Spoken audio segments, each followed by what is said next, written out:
स्वतःच्या घामात साऱ्या घर कामात तू देह तुझा झिजविला. मन मारून जगली तू, प्रेमान वागली तू, परिवार तू उजविला.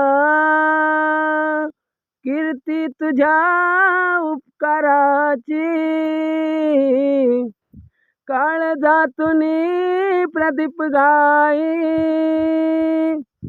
जागोजागी भेटली माणसा, जागोजागी भेटली माणसा,